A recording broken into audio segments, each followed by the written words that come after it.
Hello everyone, this is Fantasy-esque and welcome back to Royal Clan in ClanGen, the Warrior Cats clan generator game. When we left off in the previous episode, the right hands match finally got pregnant, which is very exciting for us because that means in the next episode we are going to be expecting hopefully a big litter of kittens and maybe even a litter with some females in them. So fingers crossed. That aside, we also had the final patrols for our apprentices, which I think largely went pretty calmly.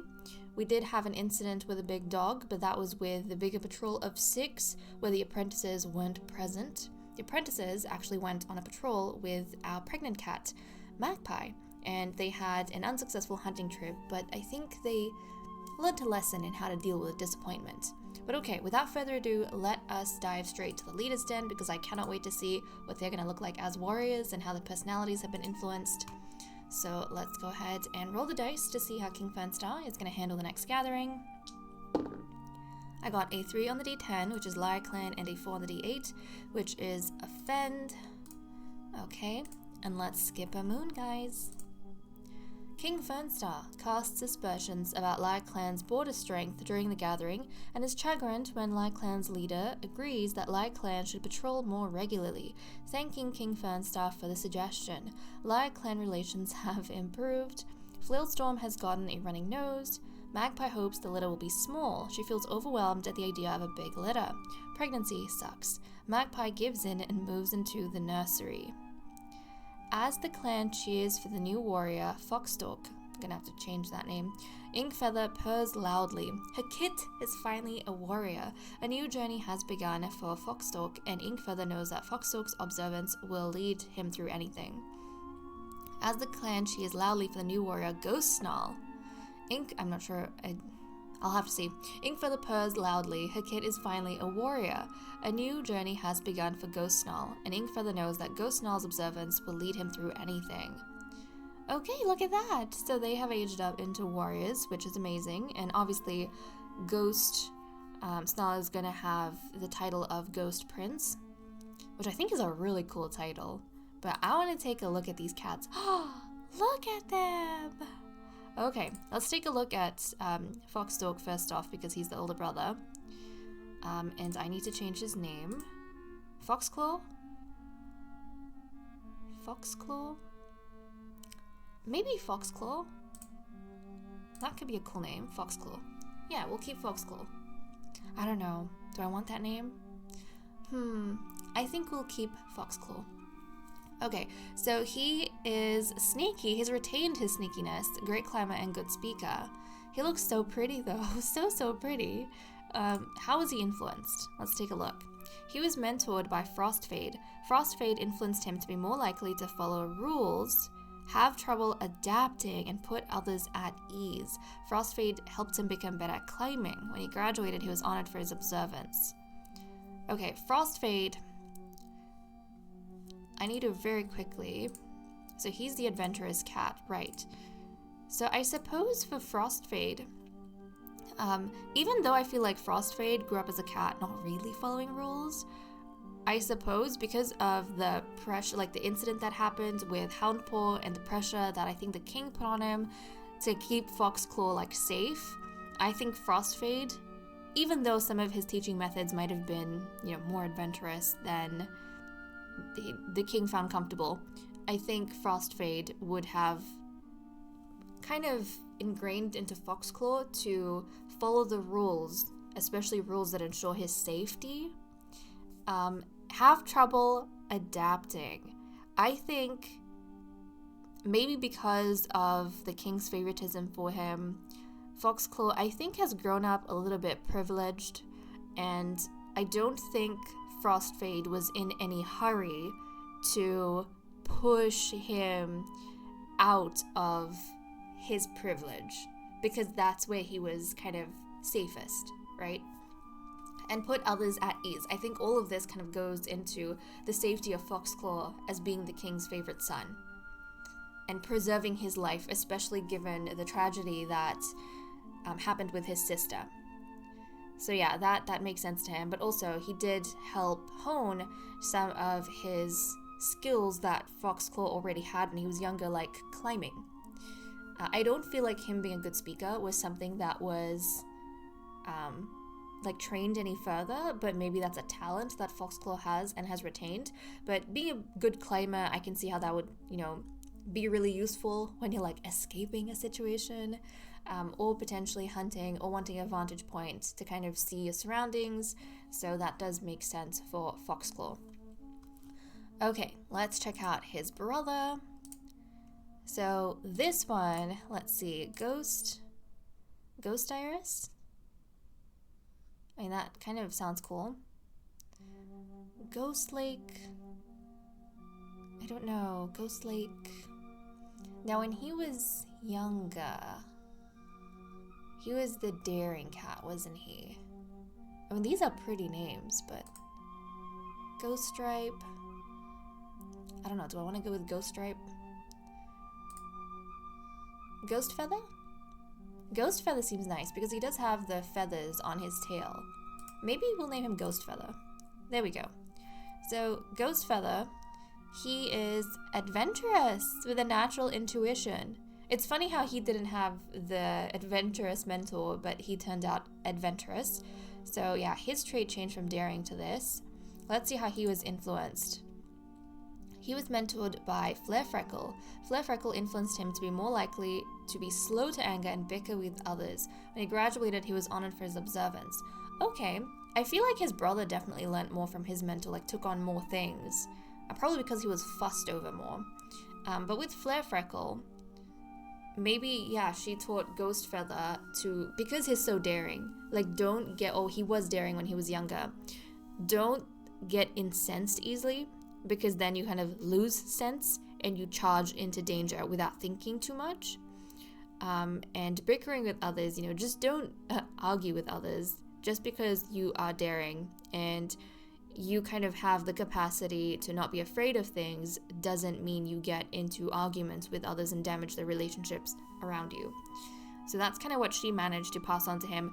But even though he is a prince, he has the title of prince, and he ended up being the best performing at the end of the apprenticeship, I kind of like the idea that he didn't learn as much from his mentor as his brother did, because that kind of ties with what we saw in the last episode, this kind of arc of Ghost Feather feeling like he was not the first choice or the second choice for Flare Freckle, and she was having to make do with him.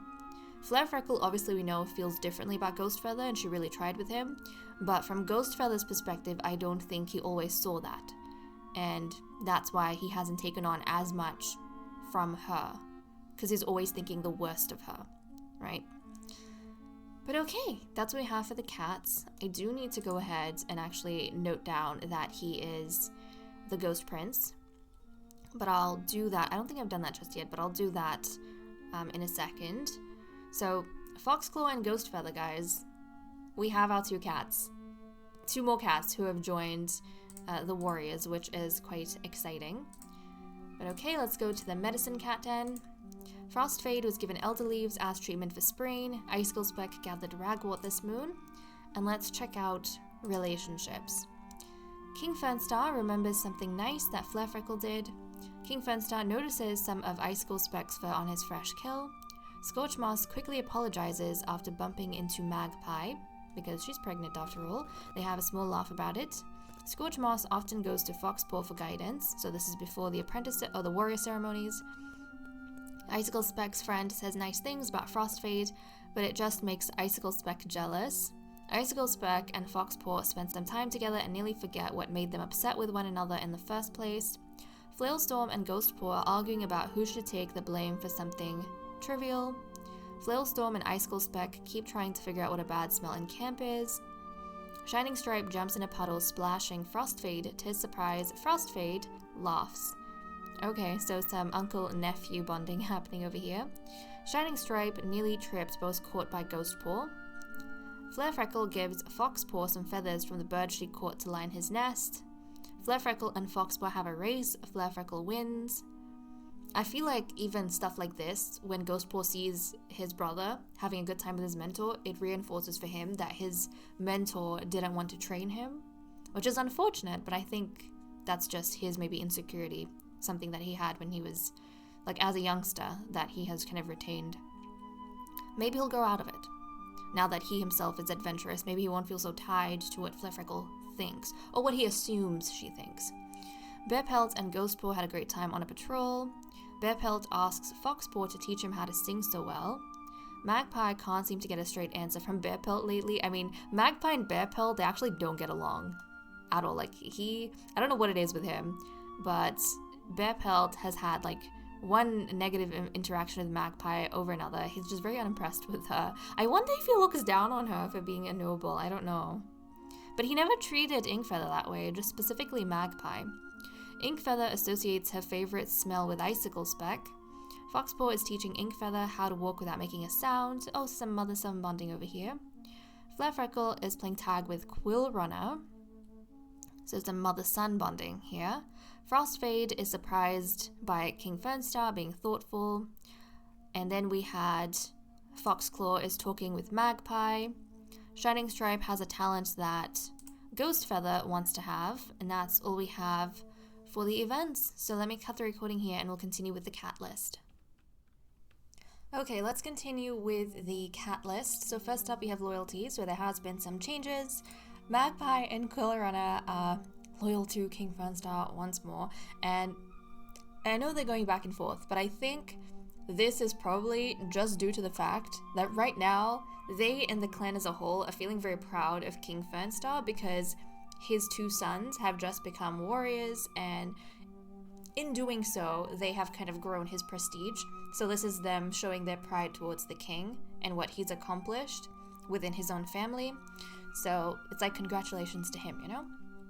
So that's what we have over here. In terms of the relationship panels, I didn't notice anything, but let me just go through real quick for those of you who want to investigate. So King Fernstar's page 1, page 2, Flailstorm's page 1, page 2, Icicle Specs page 1, page 2, Inkfeather's page 1, page 2, Bearpelt's page 1, page 2, Shining Stripes page 1, page 2, Flairfreckle's page 1, page 2. Now, she's not friends with Ghostfeather either, but we kind of know, like her apprentice, but we know that she's been trying a lot from what we've seen throughout her story and events and such. And this is her page 2. Magpie's page 1, page 2. Frostfade's page 1, page 2. And is Frostfade... He's not friends with his apprentice either. He's not friends with anyone but his mother, Flairfreckle. Quill Runner's page 1, page 2. Yeah, and then we have Ghostfeather's page 1, page 2. Now, Ghostfeather, I just thought this was very interesting, but you know how we've been talking about Ghostfeather. This is not something I normally pay attention to because I only, like, unless it's to do with romance, I kind of focus more on the red bars and the green bars, but I just thought I'd mention this because we have been talking about Ghostfeather maybe feeling from his side like he was always third choice and not seeing the effort that Flairfreckle has put into him. I found it interesting that he actually has like 2 bars of dislike for her. There's a half bar of respect, 1 bar of trust, but he's got more dislike for her than anything. So I think that supports the story that we've been kind of seeing for him. So I thought I'd kind of note that. So yes, he doesn't consider his mentor to be a friend, and in fact he's spent a lot of time, even though we saw it very late in his apprenticeship, he spent a lot of time questioning her and everything that she does. So here's page 2. Foxclaw's page 1, page 2. Now Foxclaw is not friends with his mentor either, however he doesn't have any dislike for his mentor unlike his brother. He's got a bar and a smidge of respect and a bar of trust. So, you know, his relation with his mentor, I think, was a lot better. Even if they weren't friends, it was a lot better than what his brother had. Okay, Scorchmoss had page 1 and page 2, and that's all we have for the cats and the relationships. Let's go ahead and see what everyone's doing for the day. King Fernstar is feeling motivated. Flailstorm is eavesdropping on Frostfade. Okay, and no doubt the king's feeling motivated. I mean, his 2 sons, especially his favorite son, they just became warriors, and one of his sons has become the Ghost Prince, so he would be feeling very proud of them. Icicle Speck is cleaning the clearing of snow. Inkfeather can't keep up with Bearpelt. Bearpelt daydreams about being a warrior in Tiger Clan. Shining Stripe daydreams about being a warrior in Tiger Clan. So the two brothers are spending time together once more, which makes me so happy. Flare Freckle has been playing tricks on her fellow clanmates. Magpie wonders if she would be better as a matchmaker instead. So this is the second time she's been thinking about entering the king's court, but you're a bit too young for that, Magpie. You need to wait your turn. Frostfade is worrying about Icicle Speck for help for something minor. Quill Runner is thinking about a strange object he saw recently. Ghostfeather wonders about types of plants beyond the border. Foxclaw wants to compliment Shining Stripe's fighting techniques. Scorchmoss is telling stories about when she was young, and that is all we have for these cats. And with Ghostfeather, I have actually gone ahead and made the update for his history over here. So it says he was one of 3 apprentices in his batch and graduated as the Ghost Prince. And also, guys, I'm realizing that we've lost quite a bit of royal bloodlines because of the death, Scorchmoss's children and such. So if we think about it, we don't have too many royal lines with us. Currently, we only have, let's see, we've got 2 from here, 1 and 7. And then we have 1, 7, and 3. So we have 3 bloodlines. 3, there's going to be 4 from Flailstorm. Icicle Speck is the 5th one, because he's one of the founding royals, like Flailstorm. So this is wild, but we've gone from having, that's right, we lost 2 bloodlines when Scorchmoss's children died. So literally from the 10 founding bloodlines, currently we only have 5 that are existing within our clan. Within the grotto, and this is just the first season, we've already lost 5 royal bloodlines. How wild is that? How wild. But okay, now that we've wrapped this up, we obviously don't have any matchmaking to do. Let's go ahead and jump straight to patrols. Okay, resuming with patrols, we currently have 67.5 prey, we need 36.5, so we're not worrying about food. We'll send out Icicle Speck, the Royal Physician, first off. Icicle Speck heads out, deciding that Royal Clan needs more blackberry leaves in their stores. Proceed. Edging out on a slippery, frozen rock to get more height, Icicle Speck manages to pick away some still living leaves from the blackberry plant. Blackberry was gathered, and now we're going to have a patrol of 6 and a patrol of 2. And this is the first time our 2 new warriors are going out on their patrols, so that's kind of exciting. So in the patrol of 6, we have Foxclaw, Flailstorm, Ghostfeather, Cool Runner, Fernstar, and Flare Freckle. So the 2 brothers, Shining Stripe and Bearpelt, they're the ones who have been assigned to go on the smaller patrol.